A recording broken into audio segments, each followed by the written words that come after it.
Hey everyone, Sofia Sawyer here. Today I want to talk a little bit more about the setting for my contemporary romance, Always Ella, which is coming out hopefully this summer. I hope you had a chance to learn a little bit more about Elena Lucia, who was the heroine of the story, and got a sense of what the frenemies to lovers romance is going to be all about. But like I mentioned in my last video, the book actually takes place in the area that I live, Charleston, South Carolina.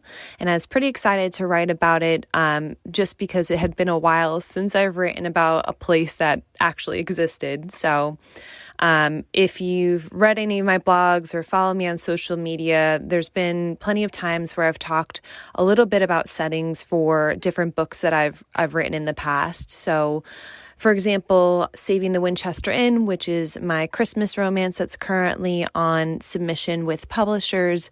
I built a whole fictional town, kind of like one of those Hallmarky type feel towns where it's a small mountain town and, you know, the snow and the cute little stores and everything like that. And then there's Tangled Up in You, which is currently on submission as well. And that takes place on a fictional island based outside of Scotland.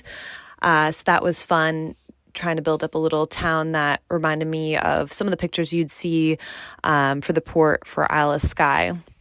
So yes, I tend to write fictional towns. I don't know why. Maybe it's just fun to think about these beautiful places that are picture perfect and can be exactly where I want it to be, and you know, everything's there.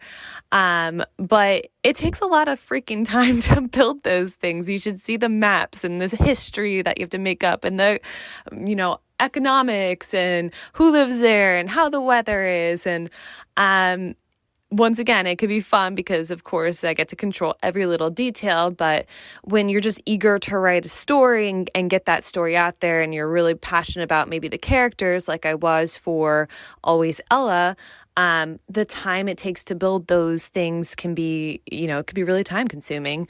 So basically, when I was thinking about this frenemies to lover romance, I just really was passionate about the two characters, Elena, or known as Ella in the book, and Jackson. I just really was excited to show their dynamic and that love story that was building between them, and that playfulness, and the fact that they had history with each other, and kind of uncovering new sides of each other as they gotten older.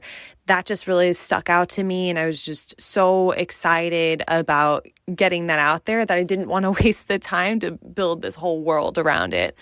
And Charleston came to mind. I've lived here on and off for 10 years. I moved here in 2010 with my best friend, moved away for a few years when I lived in Boston before coming back in 2016. And honestly, for a romance, Charleston's a beautiful place to be.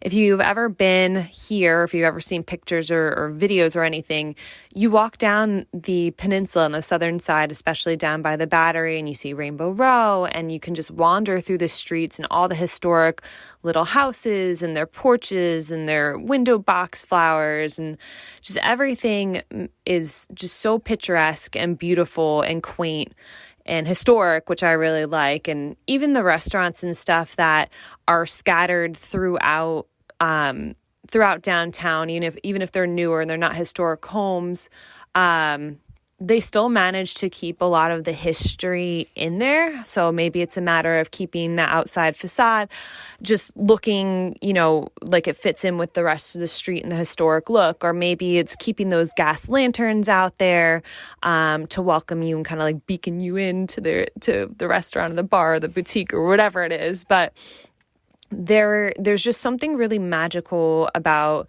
downtown Charleston at all times of year. It's just a really beautiful place, and it's just a nice place where you can wander and enjoy yourself, and it's surrounded by water, and it always smells so good because the restaurants are amazing, which makes it super difficult if you're on a diet. But you know, when I was thinking about this particular story, there's a certain time of year that came to mind, and that was around like the April, May, June kind of time frame. So the reason why I chose that time is because, a lot of the stuff is pretty much in full bloom at that point. Usually we start seeing our flowers bloom in March.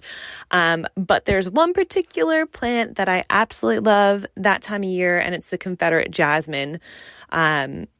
Around April, like mid or late April, you'll start smelling this beautiful, sweet scent everywhere. It melds with the food that I had mentioned and the smell of the harbor, and but that scent is just, it's like, I wish I could just bottle up, and no matter how many candles or, how many scents I look for that particular smell, it could never ever compare to this. And there's just something that when you smell it, it's like, good things are on the horizon. Summer's almost there, and the city really starts to liven up. If you're really into the beach or water sports or just generally being outside, that's kind of like the hint that, hey, we're about in that season.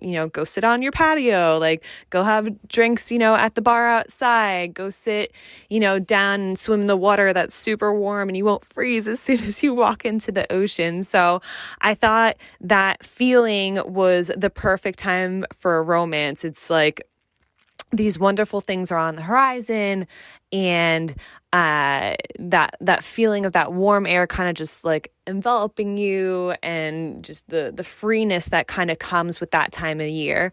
And like I said, Charleston in general is just a beautiful romantic place, so it just kind of all comes together. And I felt like it would be a perfect setting for Elena and Jackson to really get to know each other. And seeing that Jackson's a surfer, and there's definitely scenes that take place at the beach and along Folly Beach and places like that. I wanted it to be that time of year, and I don't want to give away too many things, but there's definitely a rooftop bar romantic scene as well. But yeah, so if you haven't been to Charleston before, I definitely recommend coming to visit here. And I'm not just saying that because I live here, but it really is a hard place to be. I've thought once I moved away, I'd never move back, because I'm one of those people that just is like, hey, I've been there, I've done that, let's move on to the next thing. But I remember coming back and just feeling a sense of relief. It's just a different lifestyle down here. Even the people that live here act like they're on vacation. It's just different from any place that I've lived before. It's just really freeing and fun, and like I said, everyone acts like they're on vacation, no matter what time of year or who's here or whatever. I put out, if you haven't seen it yet, but I sent a little guide actually of a map of Charleston. And on that map, it showcases some of the places that inspired settings for Always Ella. So there's certain bars, there's certain historical sites, different things like that are mentioned in the book or were semi-mentioned, maybe not by name, but at least that's what inspired whatever that place was in the book. And then I also created another layer that talks about some of my favorite places to go see, eat, drink, in Charleston, which I have a crazy list. I tried to narrow it down because I didn't want to overwhelm you all, but, definitely check it out. There's plenty to see and plenty to do here. And if you ever get a chance, hopefully you get to read the book when it comes out. And if you visit Charleston, you'll be like, that's what you're talking about. Now I can actually see it. But yeah, so that's the setting for Always Ella. And, I actually have some other books on the horizon that I'll be doing that takes place in Charleston as well. So I'm excited to get that out there.